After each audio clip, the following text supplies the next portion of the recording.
한복의 곡선은 지극히 단순함에 그 멋이 있다. 한 줄기 바람에도 살포시 춤을 추듯 율동하는 우아함의 멋이다. 한복의 색은 화려하다. 그러나 오히려 은은한 기품이 흐른다. 단순하나 몸이 건조하지 않고 화려하나 사치스럽지 않은 옷. 그것이 우리 고유의 옷, 한복이다.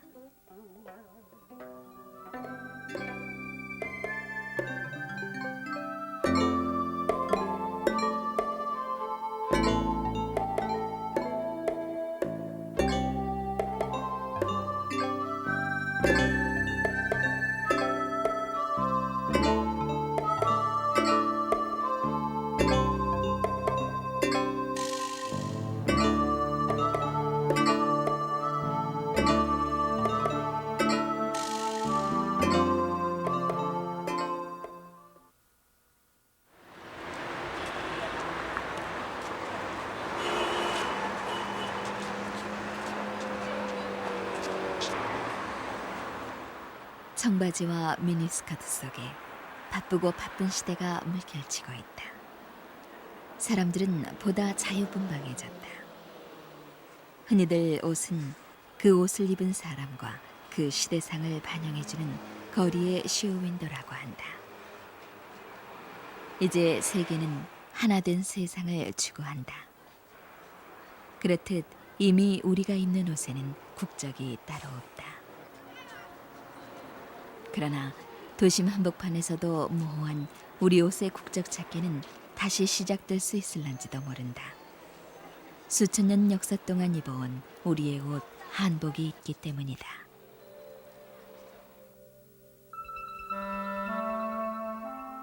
구한말 나라의 위기와 함께 한복은 도전을 받기 시작했다. 서양복이 편리함을 상표로 내걸고 들어왔던 것이다. 그리고 한복에 담겼던 멋과 풍류도 잊혀져 갔다. 유교 사상이 뿌리 박혔던 조선시대에도 옛 선조들은 한복 한 자락에도 풍류를 감추어두었었다. 드러날 듯 드러나지 않는 은근함의 멋. 한복엔 자연을 동경의 대상으로 삼았던 우리의 정서가 배어 있었다. 한복의 원형은 멀리 고구려 벽화에서 찾아볼 수 있다. 한복은 저고리와 바지, 치마 등으로 분리되어 발전해왔다. 또 앞뒤가 트여 있어 입고 벗기가 편리했다. 여기에 한복의 또 다른 모습이 있다. 우리가 불편하다고 장롱 속에 밀어넣은 한복은 오히려 활동하기에 적합하게 만들어졌던 것이다.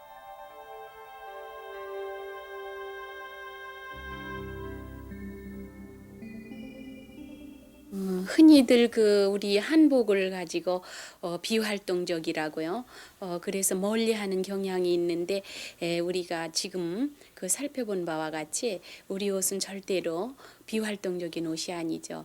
원초적으로 상하를 구별했다고 하는 것, 상하를 따로 떨어지게 분리시켰다는 것은 서양 옷의 한 장의 옷으로 원피스 스타일로 되는 옷에 비하면은 굉장히 활동성을 주로 했다는, 더 활동성을 가장 중요시했다는 옷으로 이렇게 정의를 할 수가 있습니다. 그래서 바지 저고리가 상하가 분리되죠. 또 저고리가 앞으로 전개돼서 열리죠. 앞으로 전개해서 열려서 염이죠. 또 치마 저고리도 역시 마찬가지입니다. 치마도 뒤자락을 이렇게 터놓았죠. 이렇게 트임을 많이 두었습니다. 우리 한복에는. 한복은 우리의 옛 삶을 보다 활동적으로 보장하기 위해 선택됐다. 때때로 말을 타고 사냥을 나가야 했고 한평생 밭을 갈아야 먹고 살 수 있었던 옛 삶. 기마민족과 농경생활의 이중적 숙명을 한복은 편리함과 단순함으로 감싸 안았다. 그러나 한복이 활동성과 편리함만을 추구했던 것은 아니었다. 붉은색 두루마기 차림에 높이 얹은 머리 장식, 벽화에 나타난 여인들의 모습은 삼국시대부터 이미 여러 가지 색깔과 무늬를 염색해서 아름다움을 추구했음을 알 수 있게 한다.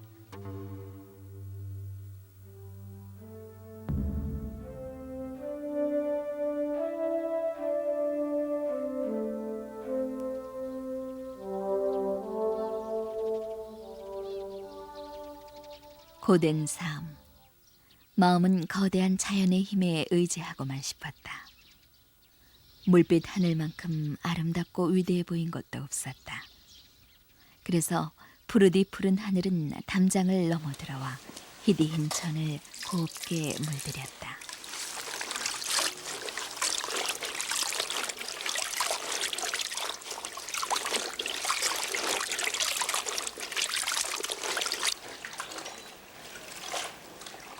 수천 년 동안 자연의 색을 집안으로 끌어들인 건 여인들의 손길이었다. 손으로 짠 못이나 명주 같은 천을 떠다가 풀이나 꽃, 치자 같은 열매에 물을 써서 각자 마음에 드는 옷감을 만들었다.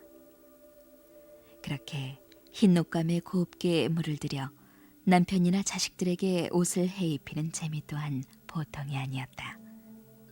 그래서 깊고 은은한 한복의 자연스러운 색깔엔 옛 여인들의 정성이 담뿍 묻어나기 마련이었다.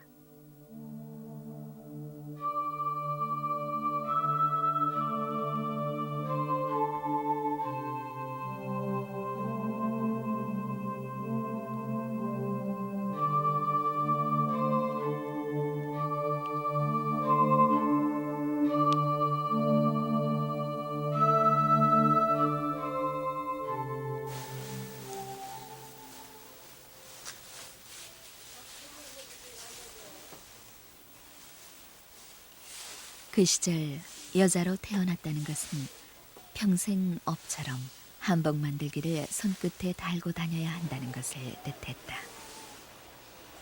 여인들은 10살도 채 되기 전에 길쌈을 익혔고 바느질을 배웠고 때로 밤새 울리던 다듬이질 소리를 자장가 삼아 잠이 들곤 했었다.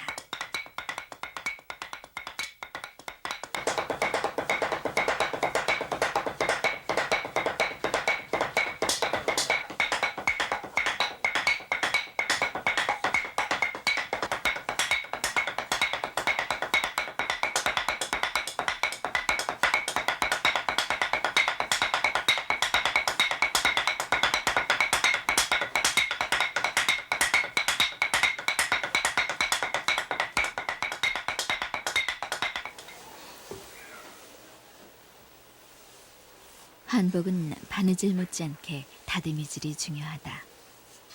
옷감에 적당히 풀을 먹여 다듬이질을 하면 구김살도 펴지고 새 것처럼 보송보송해진다.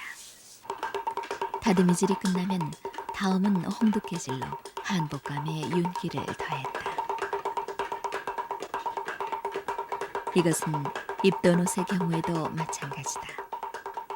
옷이 더러워지면 전부 뜯어 세탁하고 다시 바느질하여 새 옷을 짓는 것과 같은 손질과 정성을 들였다.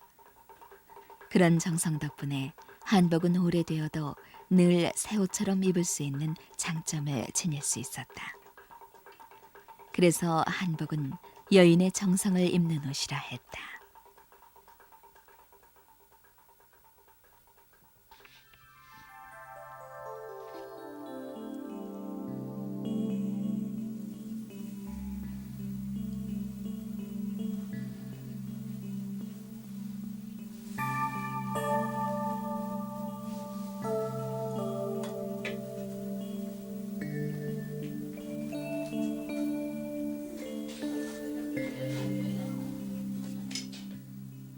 옷감을 직선으로 재단한 후에 몸에 맞추어 곡선으로 바느질하는 것이 우리 한복의 재단법이다.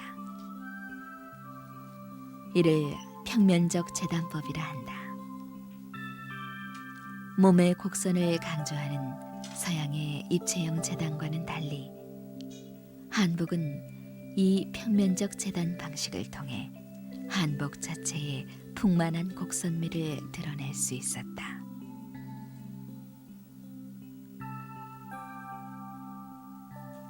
또한 양복과 달리 특별히 입는 법이 필요해서 그 입는 법에 따라 다양하고 독특한 맵시를 낼 수 있는 특징을 누릴 수 있었다.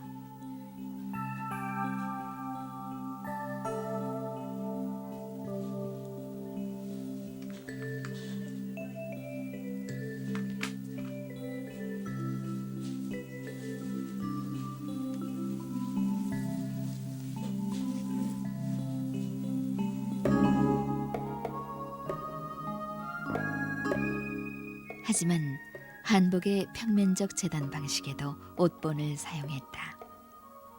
몸에 대충 치수를 보고 난 후 옷본을 기준으로 해서 어림잡아 몸에 맞는 한복을 지어 입었던 것이다. 눈대중 손대중만으로 수많은 한복을 짓기는 쉽지 않았던 까닭이었다. 때문에 옷본은 대물림을 할 만큼 요긴하고 소중한 물건이었다. 한복은 성장 과정에 따라 그 종류가 다양하다. 베네옷은 갓 태어난 아이가 처음에 만나게 되는 한복이다. 베네옷은 아이의 몸을 보호하기 위해 긴 저고리와 긴 소매를 달았다. 또 고름 대신 무명실을 달아 아이의 몸이 베기지 않게 했다.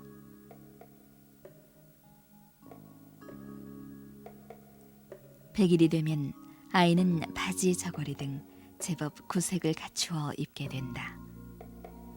백일옷의 백족 저고리는 100살까지 오래 살라는 뜻에서 백족의 헝겊을 이어 만든 것이다.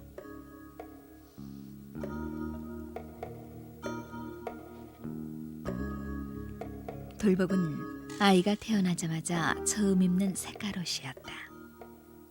색동옷을 돌복으로 입힘으로 한 해의 고비를 무사히 넘겼다는 안도감, 그리고 앞으로도 계속 건강하게 잘 자라주길 바라는 마음을 담았던 것이다.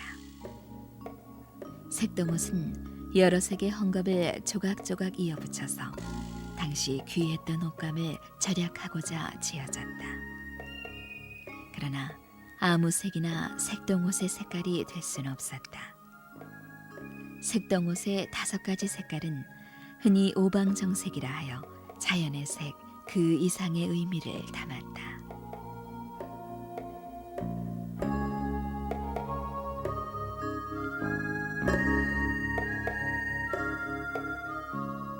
청황, 적백, 흑색 이렇게 해가지고 이 색들이 이 5방위를 상징해주고 있습니다. 그래서 청색은 동쪽이고요. 그 적색은 남쪽이고 황색은 중앙을 가운데 중앙을 지켜주고 그다음에 흑색은 북쪽을 지켜주고 이러한 식으로 해서 주술적인 의미를 가지고 있는데 이러한 것은 그 신분을 그 신변을 보호해주고 이러한다는 그러한 그 의미를 상징성을 부여하고 있기 때문에 우리 그 선조인들은 어린이 복에다가 많이 이 그 오방색을 입히고 있습니다. 그런데 거기에 오방 정색을 다 포함하고 있는 것이 색동이라고 볼 수가 있습니다. 색동옷은 그렇게 초자연의 힘으로부터 보호받기를 원했던 우리 옛 삶의 영혼이기도 했다. 그러나 그 모든 의미를 넘어 색동옷은 그 자체만으로도 아름답다. 그리고 추억이 있다. 어린 시절 명절날 꺼내 입던 때때옷이 아직도 우리 기억 속에 소박한 아름다움으로 남아있는 것이다.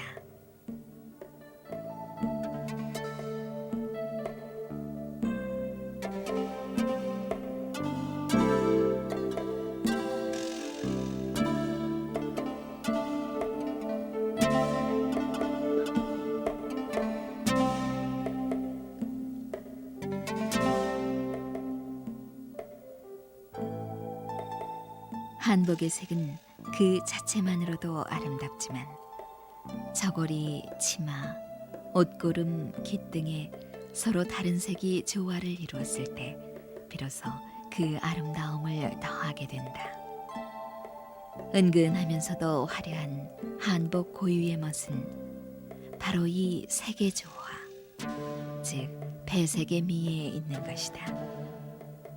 여기에 순수하면서도 은은한 화려함의 진수가 배어나오는 것이다.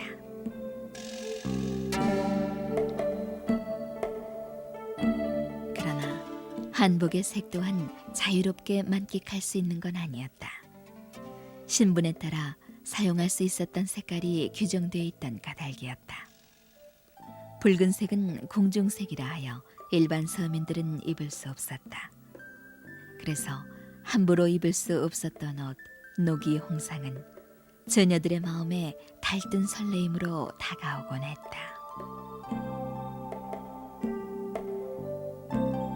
그러나 아름다움을 직업으로 삼는 기녀들에게만은 비교적 호화로운 색깔을 허용했다. 기녀들은 일반 부녀자들이 평소 입을 수 없던 붉은색 저고리를 뽐내며 거리를 활보하곤 했다. 화려한 자태는 규방 여인들의 부러움을 사기에 충분했다.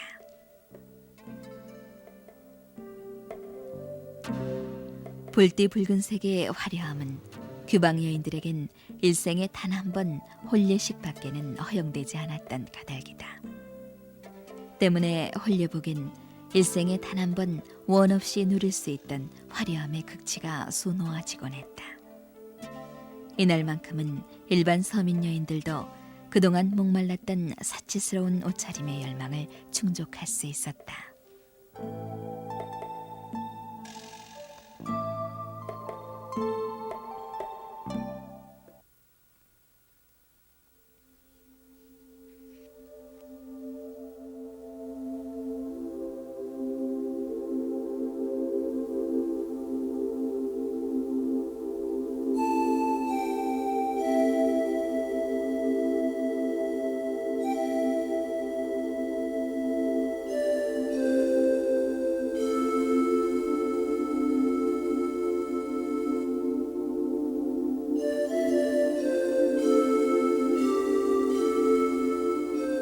옛 선조들은 곧은 직선보다는 둥근 곡선의 편안함을 느꼈다. 부드러운 곡선은 자연의 넉넉한 품처럼 여겨졌다. 눈앞에 띄는 것은 늘 둥글고 야트막한 산이었다. 그래서 옛사람들은 곡선의 아름다움을 추구하며 자연과 하나가 되고자 했는지도 모른다.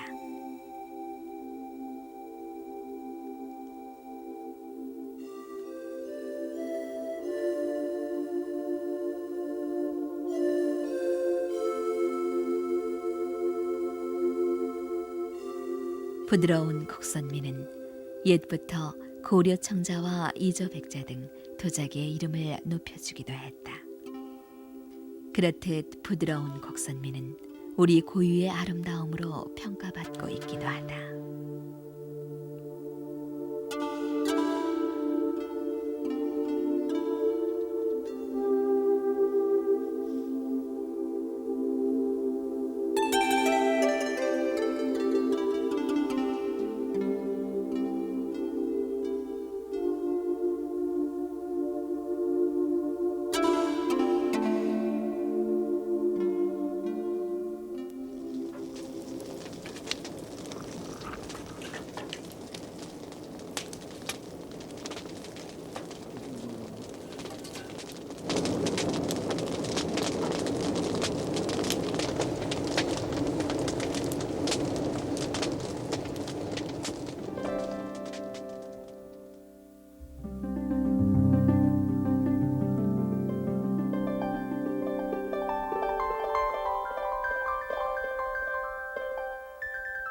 도자기를 빚어 부드러운 곡선미를 추구하던 옛사람들은 곡선미를 눈으로 감상하는 것만으로 만족하지 않았다.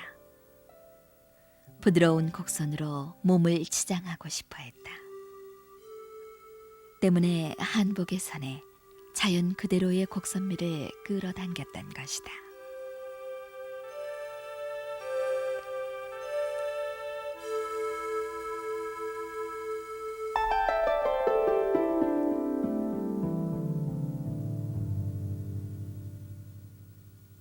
한복의 옷선을 잡는 일은 한복의 태를 결정하는 일이었다. 때문에 보다 섬세한 여인의 감각이 요구됐다. 비결도 쓸만한 도구도 따로 없었다. 오직 오랜 경험을 통해 숙달된 여인의 손끝 감각. 그 손맵시 하나가 우아한 곡선미로 평가받는 한복의 아름다움을 창조해냈던 것이다. 또한 이 솔기잡기 하나로 한복의 곡선미와 동시에 실용성을 추구했다. 한복 솔기에 적당히 여유분을 접어둠으로써 뜯어서 다시 짓더라도 쉽게 재생할 수 있다는 장점을 지니게 된다.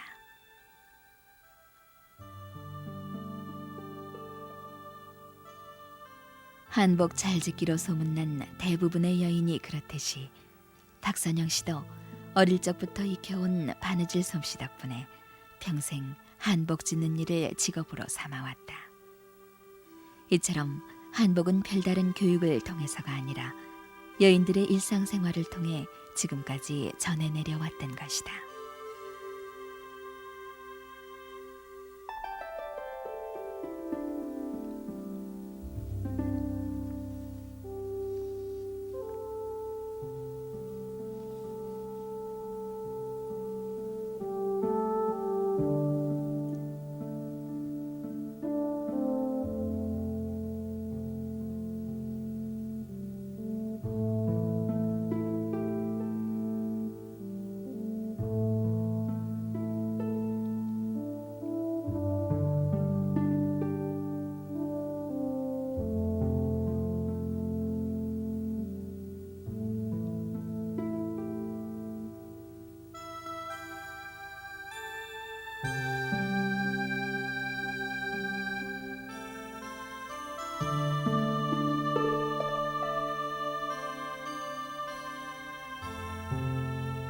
한복은 은은한 배색의 미와 우아한 곡선미로 평가받고 있다. 하지만 처음부터 그 모양을 갖춘 건 아니었다. 시대에 따라 한복의 모양도 변화해왔다. 현재 우리가 입는 한복은 조선시대에 이르러 비로소 한정된 한복 형태다. 한복 저고리가 그 저고리 선이 이 삼국시대에는 엉덩이를 덮어내리는 긴 저고리에다가 허리띠를 메고 있는데 그 고려 시대로 오면은 그 몽고의 전란을 여러 차례 입은 후부터는 저고리 길이가 점점 짧아져서 허리선을 넘어서서 짧아지기 시작합니다. 동종도 달리고 허리띠가 없어지고 고름이 달리죠. 그렇게 돼서 이제 조선 초기에 오면은 그 유물에서 보는 남양홍씨 저고리가 저고리 길이가 66cm 정도 이렇게 되고 그 뒤로 다시 짧아졌다 또 다시 길어졌다 하는데 중기에는 또 저고리 길이가 아주 길어집니다. 그러나 허리선을 감도는 그러한 길이로 됐다가 또 다시 후기부터 짧아지기 시작해요. 그래서 그 조선 후기 1900년대, 1800년 이후 1900년대에 가면은 얼마나 저고리가 극도로 짧아졌든지 그 14.5cm 되는 이러한 짧은 저고리도 생겨나게 됩니다. 이것은 참 우리 민족이 그 미갑이 굉장히 복식미를 창출한 면이라고 볼 수 있는데 우리가 동양 민족으로서 좀 키가 작지 않습니까? 그렇기 때문에 키를 커 보이게 하기 위해서 치마 길이는 점점 길어지고 저고리 길이는 점점 짧아지니까 더 복식미가 아름답게 보였던 거죠. 이는 유교적 틀에 묶여있던 여인들을 향한 개방의 물결이기도 하다. 짧아진 저고리 길이를 따라 이제껏 한복 속에 감추어졌던 여성의 체형미가 드러나게 되고 여인들은 그동안의 굴레에 도전하듯 짧아진 저고리 길이를 더욱 부채질했다.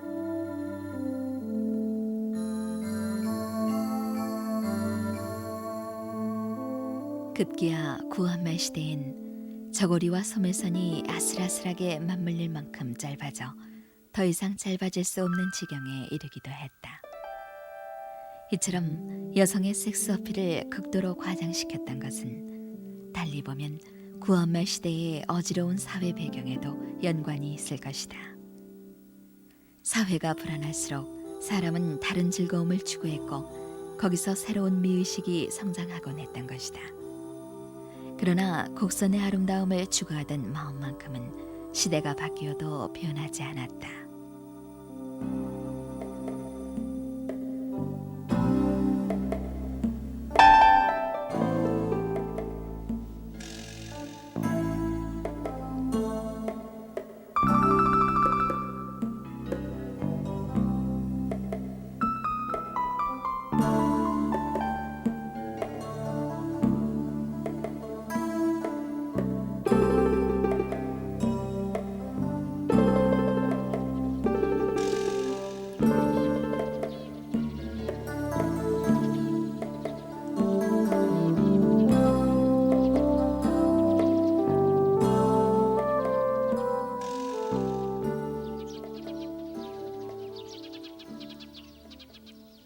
한복은 그 자체가 고추당추보다 맵다던 시집살이나 매 한 가지였다. 온종일 장독대와 부엌 사이를 종종걸음치다 보면 어느새 밤이 왔다. 그래도 편히 쉴 짬이 없었다. 때로 새벽동이 틀 때까지 바느질에 매달려야 했다.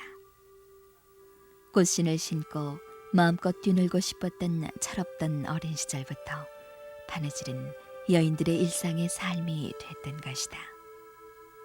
그러나 그 당시 단지 평범한 일상뿐이었던 바느질 솜씨는 현재 중요 무형문화재로 지정될 만큼 귀해졌다.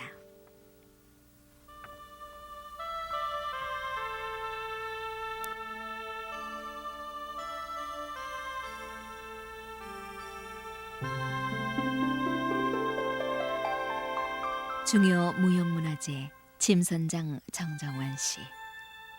그녀의 바느질 솜씨는 어린 시절부터 예사롭지 않았다. 여기저기서 손맵시가 좋다는 칭찬이 들려오고 때문에 정정환 씨는 고생스럽던 바느질에 더 재미를 붙일 수 있었다. 바느질 솜씨가 좋다는 여인이 흔히 그렇듯 정정환 씨도 온종일 앉아 바느질을 해야 하는 팔자를 타고났던 것이다. 그러나 그녀는 때로 밉살맞던 그 솜씨 때문에 중요 무형문화재의 귀한 몸이 될 줄은 꿈에도 몰랐다. 아직도 그저 계면적일 뿐이다.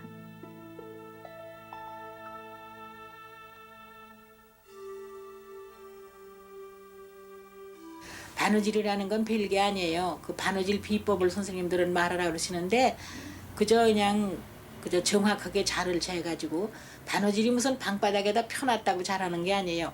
무릎팍에서 하든 어디서 하든 그 척수만 다 정확하면 아무데다 갖다 후를 털어 맞춰도 맞는다고요. 그리고 나는 뭐 누구 그래 잘한다고 내가 시세움도 싫고 난 그래가지고 쭉 내려서 살다가 이제 어른 애들 낳아서 여럿을 기르게 되고 그러니까 다 내가 해 입히고 떠 입히고 그러고 보니까 자꾸 이제 반복을 하니까 그게 숙달해지는 건 이제 저긴데 이제 나이가 많아지고 그래가지고 뭐 어떤 그저 대학에서 이렇게 교재도 해달라고 그러면 해보내고 뭐 또 무슨 때에 무슨 그저 바느질 해달라고 그러면 해주고 그런 게 번이 돼서 내 여러 사람의 참 저 원삼도 만들고 관복도 만들고 참 바느질을 많이 해줬어도 내가 그걸로 문화재를 하리라고 생각은 한 적도 없어요. 그런데 이제 그 유희경 교수가 벌써 한 10년 전에도 그 저 이대 그 저기 하는 거 이화대학 거 하고 이화곤역 거 하고 한 걸 보시고 꼭 그 문화재 하자 그러시는데 나는 아주 번듯한 학벌도 없고 싫다고 거절을 했고 또 내 동생도 아유 정말 그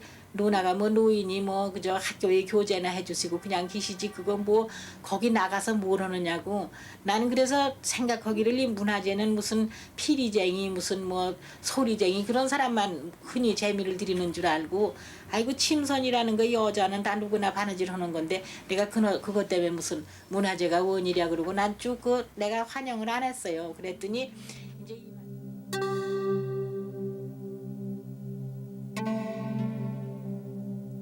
위당 정인보 선생의 맏딸로 태어난 정정환 할머니. 어릴 적부터 어머니를 도와 아래로 줄줄이 7 동생 옷치려며 아버지 정인보 선생의 의복 수발을 들다 시집온 것이 17. 그때부터 이씨 집안 종가의 외며느리로 대종가의 옷바라지 인생이 시작됐었다.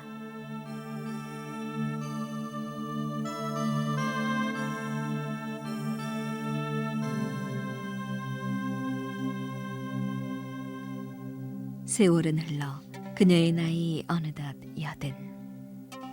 어릴 적 그녀는 바느질보다 공부를 하고 싶었다. 그러나 그 당시는 학식보다 더 으뜸으로 쳤던 여인의 덕목이 바느질 솜씨였던 것이다. 시대는 바뀌었고 이제 바느질은 더 이상 여인의 으뜸 덕목이 아니다. 그러나 그 천이무봉의 세계를 이어가고자 하는 며느리에게 정정환 할머니는 큰 위안을 받는다.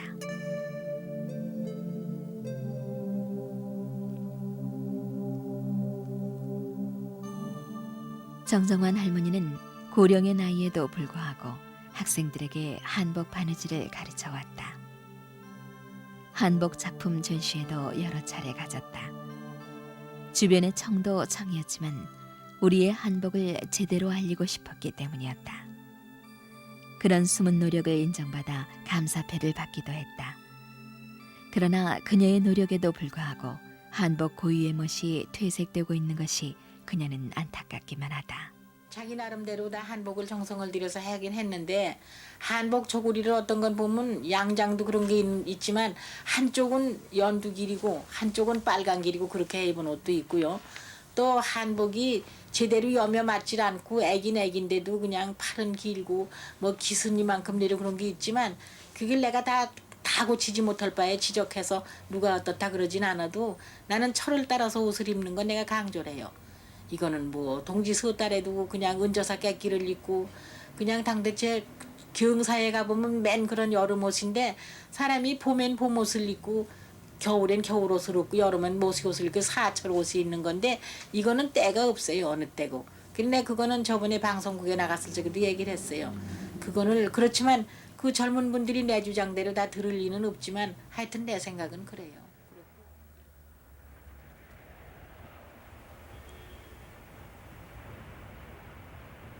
옷구름을 맬 적에는 오른쪽 옷구름을 왼쪽 옷구름에다가 이렇게 올려놓은 다음에 밑으로 누워서 위로 이렇게 편안하게 뽑아줍니다. 뽑아서 여기를 고정을 시켜놓고 그리고 지금 뽑은 옷구름을 이렇게 둥글게 이렇게 접어줍니다. 그리고 여기 밑에 늘어진 옷 입기는 반바느질이라고 할 만큼 입는 격식이 중요했다. 옛부터 한복은 일상복과 예복의 의미를 동시에 지니고 있었기 때문이다. 가지런히 한복 매무새를 갖춰 입던 마음가짐. 거기에서부터 우리의 옷 한복의 멋이 흘러나온 것이다. 그러나 지금 그 마음가짐 또한 함께 배우고 있는 것일까?